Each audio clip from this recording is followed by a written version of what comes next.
Ukraine रूस की जंग में न्यूक्लियर तबाही की आशंका कभी खत्म नहीं हुई है, बल्कि वक्त के साथ यह आशंका और गहराती जा रही है। और अब रूस यूक्रेन में मौजूद न्यूक्लियर पावर प्लांट्स की जमीन पर यह आशंका सच साबित होती हुई नजर आ रही। न सिर्फ ज़ापोरिज़िया बल्कि रूस और यूक्रेन में कई ऐसे न्यूक्लियर प्लांट्स हैं जो इस वक्त खुफिया एजेंट्स के टारगेट पर है। सवाल ये उठता है कि आखिर क्यों रचा जा रहा है एटमी संहार का ये पूरा षड्यंत्र। आप इस सुपर एक्सक्लूसिव रिपोर्ट के जरिए देखिए।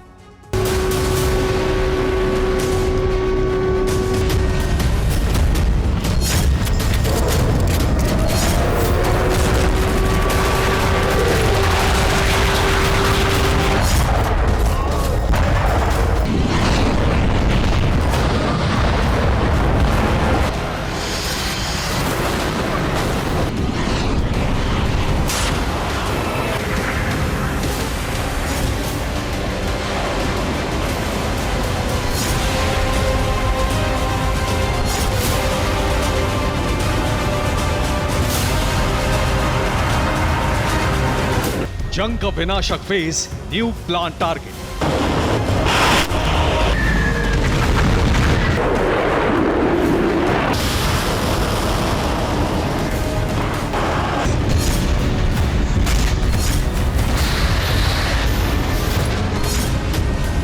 ज़ापोरिज़िया न्यूक्लियर प्लांट की तरफ बढ़ता टैंक का ये काफिला यूक्रेनी फोर्स का है, जिससे पहली नजर में यूक्रेनी फोर्स का ज़ापोरिज़िया प्लांट को रूस के कब्जे से आजाद कराने की कार्रवाई कहा जा सकता है। लेकिन ये पूरा सच नहीं है। सच है महाविनाश के लिए यूक्रेन का उठाया गया ये नया कदम है।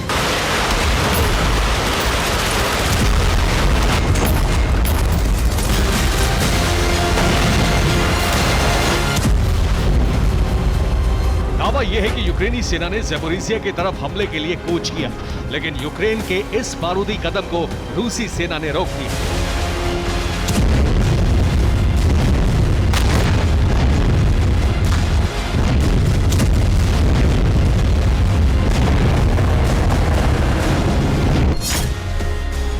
जिसमें 22 यूक्रेनी tank, 10 infantry fighting vehicle, 1 armoured fighting vehicle और 100 से ज्यादा यूक्रेनी सैनिक मारे गए।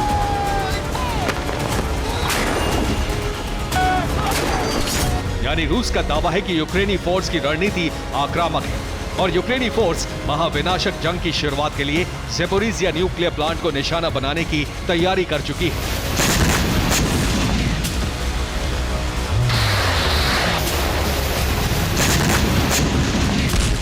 और आपको जानकर हैरानी होगी कि यह दावा रूसी सेना का है।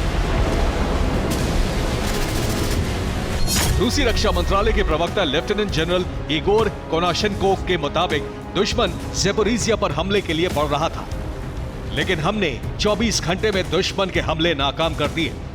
रूसी सेना की कार्रवाई लुगोव्स्काय के पास हुई है, जिसमें यूक्रेनी हमलावरों को भारी नुकसान हुआ है।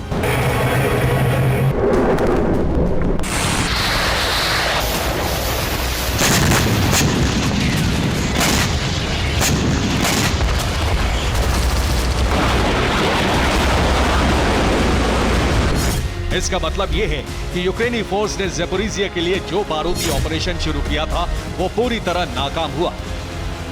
रिमेव्स्की और ओरेखोव की दिशा से भी प्लांट की तरफ बढ़ रही यूक्रेनी सेना को बड़ा झटका लगा। लेकिन सवाल यह है कि आखिर ज़ापोरिज़िया न्यूक्लियर प्लांट पर हमले की रणनीति पर ही काम क्यों हो रहा है? क्या न्यूक्लियर युद्ध के लिए यही एक रास्ता है या फिर दूसरे विकल्पों पर भी काम हो रहा है? जवाब आपको चौंका देगा।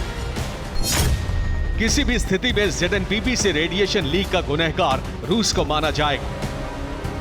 यूक्रेन ZNPP पर हमला करके रेडिएशन का गुनाह रूस पर डालना चाहता है। इसीलिए लगातार यूक्रेन के टारगेट पर ज़ापोरिज़िया न्यूक्लियर प्लांट है।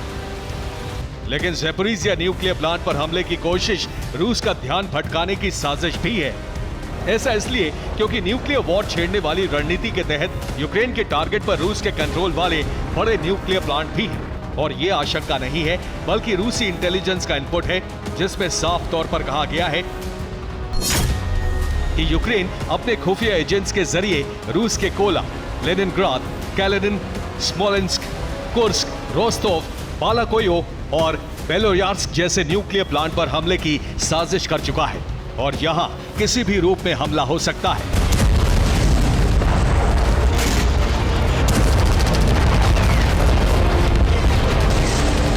यही वजह है कि रूस ने अपनी न्यूक्लियर एनर्जी कंपनी रोसाटॉम को प्लांट की सुरक्षा के लिए 348 मिलियन रूबल यानी करीब 32 करोड़ रुपए का बजट दिया है। हालांकि ये बजट सभी न्यूक्लियर संस्थान के लिए नहीं है, बल्कि इस बजट को सिर्फ स्मोलेंस्क न्यूक्लियर प्लांट की सुरक्षा के लिए एंटी ड्रोन सिस्टम पर खर्च किया जाएगा। लेकिन क्या रूस सिर्फ डिफेंसिव मोड में ही रहेगा या फिर प्लान कुछ और है?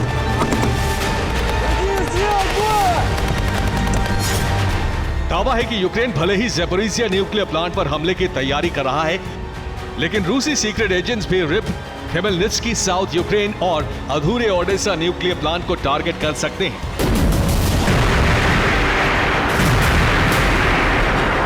मतलब साफ है कि ये जंग का नया दौर है जिसमें विनाशकारी बारूद सुलग रहा है, लेकिन असली टारगेट न्यूक्लियर पावर प्लांट्स है और यही प्लांट महाविनाश का नया अध्याय भविष्य में जोड़ने जा रहे हैं।